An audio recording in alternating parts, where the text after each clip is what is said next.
সবাইকে আন্তরিকভাবে স্বাগত। যে যেখান থেকে আমার এই ভিডিওটি দেখছেন সবার জন্য আন্তরিক শ্রদ্ধা, সম্মান এবং শুভকামনা। ডক্টর ইউনূস সাহেব এবং তার উপদেষ্টারা, তার সমন্বয়ক বাহিনী, তারা মেতে আছেন ভারত বিরোধিতা নিয়ে। ভারতের বিরুদ্ধে একের পর এক বক্তব্য, উস্কানি। কেউ বলছেন বাংলাদেশের প্রাক্তন সেনাকর্তারা বাংলাদেশে মিছিল করছেন যে কলকাতা 4 দিনে দখল করে নেব। কোনো সমন্বয়ক হুমকি দিচ্ছেন যে ভারতকে তার কাজের মধ্য দিয়ে প্রমাণ করতে হবে যে আপনাদের সঙ্গে কেমন সম্পর্ক হবে, মানে ভারতের সঙ্গে বাংলাদেশের কেমন সম্পর্ক হবে। হাসনাত সার্জিস আলম হুমকি দিচ্ছে ভারতকে প্রমাণ করতে হবে যে বাংলাদেশের সঙ্গে সম্পর্ক কেমন হবে। কেউ বলছেন বিএনপি নেতা রুহুল কবির রিজভী বাংলা, বিহার, উড়িষ্যা তারা দাবি করবেন, শাড়ি পরাচ্ছেন, কখনো চাদর পরাচ্ছেন। এইরকম বিরোধিতা নিয়ে যখন মেতে আছেন, বাংলাদেশের হাটে বাজারে সাধারণ মানুষের অবস্থা কি একবার ভেবে দেখেছেন?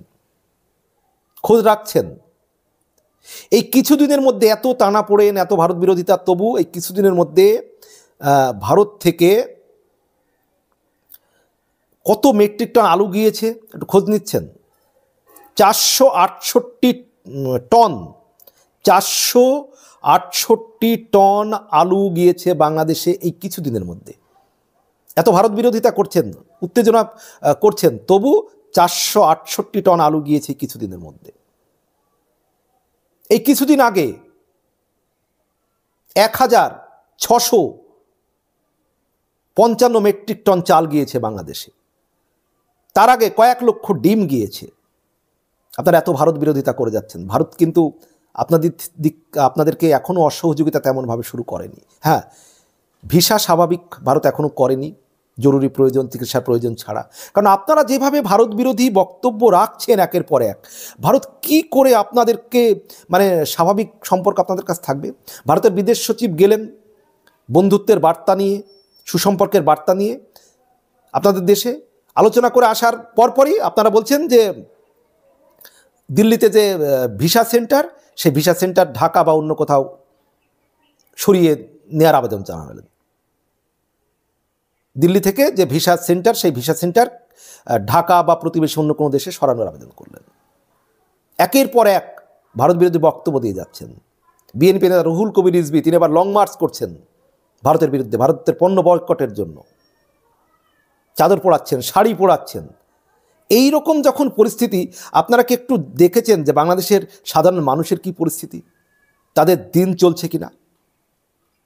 বাংলাদেশে আলু 90 টাকা কেজি দরে কিনতে হচ্ছে, পেঁয়াজ 120 টাকা, মানুষের ত্রাহি ত্রাহি রব। টমেটো 130 টাকা, ডিম 12 টাকার উপরে, বিট 220 টাকা, লঙ্কা 300 টাকা। মানে মানুষ যে সাধারণ যে 300-400 টাকা রোজগার করে যে সবজি হাটে গিয়ে সবজি কিনবে, সেই পরিস্থিতি বাংলাদেশের মানুষের নেই। অথচ আপনারা মেতে আছেন ভারত বিরোধিতা নিয়ে, মানে ভারত বিরোধী স্লোগান তুলে জনগণের ব্রেন ওয়াশ করে আপনারা কয়েক বছর ক্ষমতা আঁকড়ে ধরতে চাইছেন। যারা রাজনৈতিক দল তারা নির্বাচনের দাবি জানালে আপনারা কি বলছেন? যে রাজনৈতিক দল নাকি আপনাদের সরকারকে ব্যর্থ করতে চাইছে। নাহিদ ইসলাম তিনি বলছেন যে রাজনৈতিক দলগুলি অন্তর্বর্তীকালীন সরকারকে ব্যর্থ করতে চাইছে। তারা নির্বাচনের মাধ্যমে ক্ষমতা চাইছে। যে রাজনৈতিক দল নির্বাচন চাইবে, ক্ষমতা চাইবে, এর মধ্যে দোষের কী আছে? এটাই তো স্বাভাবিক। রাজনৈতিক দল একটা গণতান্ত্রিক দেশে তারা আন্দোলন করে, তারা ক্ষমতায় যাবে, তারা নির্বাচন চাইবে, এটাই তো স্বাভাবিক। আপনারা জোর জবরদস্তিভাবে বেআইনিভাবে ক্ষমতা দখল করে আছেন, সেটা রাজনৈতিক দল দীর্ঘদিন মেনে নেবে আপনাদের? আপনারা মানে যে কোনোভাবে জনগণের আবেগকে কাজে লাগিয়ে আরও কয়েকটা বছর ক্ষমতায় থাকতে চাইছেন সংস্কারের নামে। অথচ মানুষের পেটে, সাধারণ মানুষের পেটে যে খাবার নেই, তারা চাল ডাল তরি তরকারি কিনতে পারছে না, নিত্য প্রয়োজনীয় জিনিস কিনতে পারছে না বাংলাদেশের সাধারণ মানুষ, সেটাকে আপনারা দেখেছেন, বুঝছেন? একাধিক ভিডিওতে আমরা দেখছি, ভাইরাল হচ্ছে। রিক্সাওয়ালা, টলি চালক, ভ্যান চালক, ছোটোখাটো ব্যবসায়ী, তারা বলছেন সংসার চলছে না, অর্থ নেই, বাজারঘাট করতে পারছে না, তারা কর্মহীন হয়ে গিয়েছে প্রচুর মানুষ। নিরাপত্তাহীনতায় ভুগছে। যেটুকু রোজগার হচ্ছে তার উপর আবার চাঁদাবাজি হচ্ছে, একাধিক গ্রুপ এসে চাঁদাবাজি করছে, সারা বাংলাদেশ জুড়ে চাঁদাবাজি, নিরাপত্তাহীনতা। অথচ আপনাদের তা নিয়ে চিন্তা নেই। আপনাদের চিন্তা কি? ক্ষমতায় থাকবো কিভাবে। অথচ আপনারা সরকারে আসার আগে আলুর দাম ছিল 50 টাকার আশপাশে, 50 থেকে 60 টাকা এর মধ্যে ছিল, এত দাম তো হয়নি। চাল তো এত দাম ছিল না, ডিম তো এত দাম ছিল না। তাহলে আপনাদের সরকার যে সম্পূর্ণ ব্যর্থ, সেটা কি বুঝতে দেখতে অন্ধবীক্ষণ যন্ত্র লাগবে? না, জনগণ দেখতে পাচ্ছে যে আপনারা ব্যর্থ। আপনারা মানতে চাইছেন না। আপনারা তো ক্ষমতা দখল করে আরও কয়েক বছর ক্ষমতা ভোগ করতে চাইছেন। আপনারা তো বাংলাদেশের ভালো চান না, মানুষের জনগণের ভালো চান না। জনগণে দেখছেন জনগণ কি কষ্টে আছে, জনগণ যে কীভাবে তাদের দিন চলছে।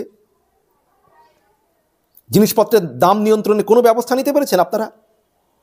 আইন শৃঙ্খলা রক্ষার্থে কোনো ব্যবস্থা নিতে পেরেছেন?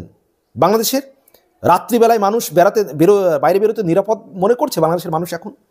বাড়িতে থাকতেও নিরাপদ মনে করছে না বাংলাদেশের মানুষ এখন। আপনার আইন শৃঙ্খলার দিক থেকে ব্যর্থ, বাজার দর নিয়ন্ত্রণ করতে ব্যর্থ, আর আপনারা আছেন সংস্কার নিয়ে পড়ে। কি সংস্কার করবেন ভাই আপনারা? বাংলাদেশের মানুষের পেটে খাবার দিতে পাচ্ছেন না, তারা কাজ পাচ্ছে না, তারা রোজগার পাচ্ছে না, চাঁদাবাজি হচ্ছে তা ঠেকাতে পাচ্ছেন না। আপনারা কি করবেন ভাই? আপনারা তো বাংলাদেশটাকে ধ্বংস করে ফেলছেন। এই যে বাংলাদেশের উপদেষ্টারা, সমন্বয়করা, শেখ হাসিনার বিরোধিতা করা আর ভারত বিরোধিতা করা, এই দুটো এজেন্ডা আপনাদের, আর কিছু তো নয়। আর 71 সালের যে মুক্তিযুদ্ধের চেতনা, সব কিছু মুছে ফেলতে হবে, আওয়ামী লীগকে দমন করতে হবে, জয় বাংলা স্লোগান নিষিদ্ধ করতে হবে, বঙ্গবন্ধুর ঐতিহাসিক ভাষণ 7ই মার্চের তা রিসেট মেরে দিতে হবে, ধানমন্ডির 32 নম্বরের বাড়ি তা জ্বালিয়ে দেখ, পুড়িয়ে দেখ, কোনো ব্যাপার নেই। 71 মুক্তিযুদ্ধ, এইগুলোকে আপনারা ধ্বংস করতে চাইছেন, জয় বাংলা স্লোগান নিষিদ্ধ করতে চাইছেন। আপনাদের প্ল্যান হচ্ছে যেন তেন প্রকারে ভারত বিরোধী, আওয়ামী লীগ বিরোধী, 71 মুক্তিযুদ্ধের চেতনা বিরোধী এই ভাবনা নিয়ে মানুষের আবেগকে ব্যবহার করে ক্ষমতা দখল করে ক্ষমতাতে থেকে যাওয়া। মানুষের চিন্তা নেই আপনাদের বাংলাদেশের। আছে আপনাদের চিন্তা? আপনারা কি মনে করেন? যারা ভিডিওটি দেখছেন, আমার সম্মানিত দর্শক, জানাবেন। আপনাদের বিনীত অনুরোধ রইল, আপনাদের মতামতের অপেক্ষায় রইলাম। আপনারা কি মতামত জানাবেন কমেন্ট বক্সে, তার অনুরোধ রইল। আর আমার চ্যানেলটি এখনও যারা সাবস্ক্রাইব করেননি, প্লিজ আমার চ্যানেলটি সাবস্ক্রাইব করবেন। ভালো থাকবেন, সুস্থ থাকবেন, সবার জন্য শুভকামনা।